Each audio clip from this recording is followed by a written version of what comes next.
Greetings, everyone. How y'all doing today? What's today? Today is Wednesday. Oh my goodness, you all. My level of sensitivity is at about 1,000 right now.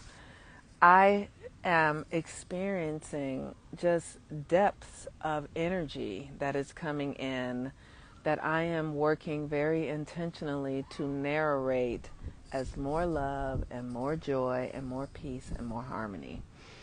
Because the frequency is highly charged right now, and um, all of the narrations could be associated with fear and lack and scarcity.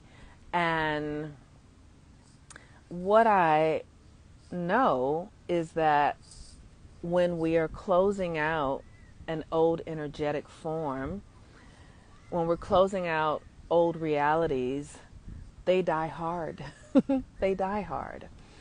And so the work is to stay forward focused, intentional, and in devotion to who you're becoming.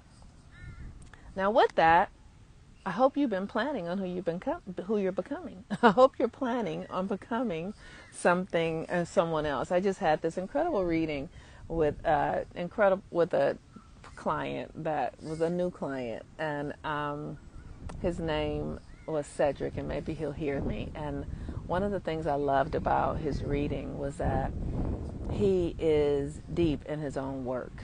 I love when people come to me for support towards the work that they are already doing.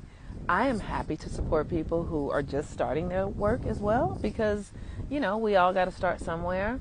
But this work is not a one size fits all. It is a devotion, it is a loyalty, it is a practice, and it is the practice of being yourself. It is the practice of becoming and being yourself. Your natal chart is a map to the road to who you are. And it's interesting. I was just on the phone with my business partner. She's an Aquarius, and she has the South Node in Virgo. And one of the things that's very interesting about, I'm saying the map is your astrology, is I watch this woman. She just knows stuff. She just has a knowing in a way that it takes me, like, I got to study to know what she knows. She has precision and timing and all the spiritual stuff in ways that I have to practice and study. And all of us are different. That's what my point is. All of us are different. Everyone's process is different. Everyone's journey is different. Everyone's code is different. But you must live true to your code. It is your responsibility to live true to your code. And your natal chart can be a tool that helps you live true to your code. So today, the sun is at the 27th degree of Gemini. The 27th degree is a Gemini degree. So what is high today is the energy of the story we're telling ourselves. What story are you telling yourself about who you are? And the moon is in Pisces and will soon be in Aries. So we're closing up the moon in Pisces, and we are at the last quarter phase of the moon. So really we're in this time when the moon and the square sun one another, when the sun and the moon square one another. When the sun and the moon square one another, the way we express ourselves and our internal needs are in a square with one another. So there can be conflict, there can be friction, tension, and that can be a feeling in your body, or that can be in your experiences where you're not able to communicate well with people, where there's misinterpretations, where you don't feel seen or heard, where things are looking one way but showing up another way. Like, all of that is what a square to the moon and the sun can cause. And the work is to simply, let me tell you what I'm doing. because I can feel this tension, I am being with the tension. I'm breathing into it. I'm honoring it. I'm noticing the stories that I have going on in my head, and I am working to love and accept myself. I'm being deeply compassionate with myself right now because the stories in my head are rooted in all manner of chaos and fear and nonsense. And I am doing my best to be in a space of I love myself, even though and filled with all manner of chaos, I love myself. And so this energy of, moving, like, so I'm on the earth so that I can diffuse the energy. I am, one of the things that I'm working to do is to change the pattern, because generally when I feel this kind of energy, I will eat because eating is a way for me to manage my emotions, and like emotional eating. I feel lucky that I've been such an emotional eater, and it has not carried on my body in the ways that emotional eating can for people, but I'm very mercurial so that it burns off, so I don't carry a lot of extra weight. But I am working to transform that behavior and pattern. I don't want to emotionally eat anymore. I don't want to stuff my feelings. I want to feel my feelings. So I am in the process right now of feeling my feelings. And so I'm at the park and I'm just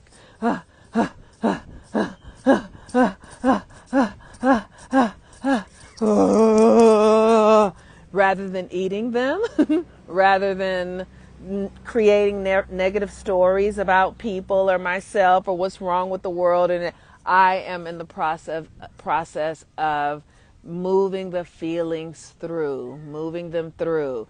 And that looks like, all manner of things. So, I feel better just saying it out loud. But that's why I'm here late, because I've been kind of stuck in my feelings. I have been like, what is happening? So today we have the summer solstice coming in, you all. Not today, but we are in 2 days, the summer solstice is going to come in. Today's the 18th, the 19th, and then the 19th and the 20th, the summer solstice come in. So that's really what I'm feeling.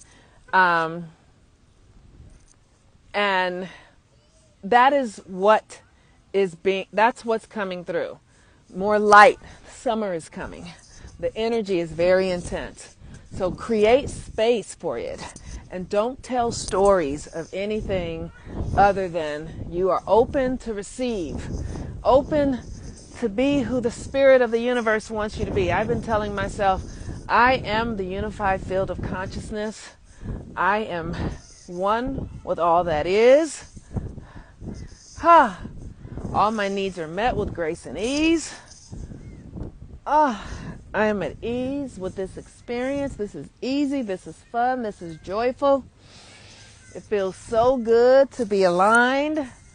It feels so good to be aligned. I'm also breaking the pattern of emotionally eating. I'm also breaking the pattern of needing to determine how I'm going to feel, of seeing what's going on outside of me before I can determine who I'm going to be. Like a pattern of needing external validation or affirmation of some sort before I determine that I'm okay. So, it's like, this is just an example. This is not an experience I have, but I'm going to share an experience I have. So that might be more resonant. I have a habit of determining if I can do something or not based upon how much money I have in the bank. So I might determine I only have this much money. That means I can only do this many things. And what my soul is telling me is, you are the creator of the reality. Determine what you want to do and then let us get it to you. Don't shut it down before you actually allow yourself to determine that that's what you are up to. Don't allow money to be the determining factor for what it is that you are up to. Determine what you want to do and begin taking actions in the way of what you desire, and then your ancestors, the universe, will conspire to make sure that you have everything you need. Don't shut it down before it actually gets started. So that is a behavior that I see inside of myself that I am alleviating, healing, releasing. That I need something externally to validate my capacity to be who I want to be. It's like having to have a relationship before you determine that you're worthy of love. It's like, oh, I'm worthy of love because I have a relationship. No, you're worthy of love. And because you're worthy of love, you can have whatever you desire. But it's not the relationship that says you're worthy of love. It's you. You're not your beingness. So that's something that I am healing and alchemizing right now. This need for external proof of my internal self. And no understanding that it is as above. My internal self will determine the external proof, not the other way around. So I'm going to just work with that. I have everything I need. I am whole, perfect, and complete right now. I am enough, right? Just working with it inside of my experience, watching where I do it, and beginning to encourage myself into a new way of being and a new way of behaving. All right, you all. Grace to you on a day like today. This energy is very, very, very intense. I love y'all very much. If you need support, check out my website, healwithmoonmama.com. Today is the last day to join Daughters of the 13 Moons. For those of you who are interested, we're going to be closing the portal again. So for those who were on their way or who said that this is the day, so if you don't get in today, next month, you can come next month. All right, y'all. Peace and blessings. Bye-bye.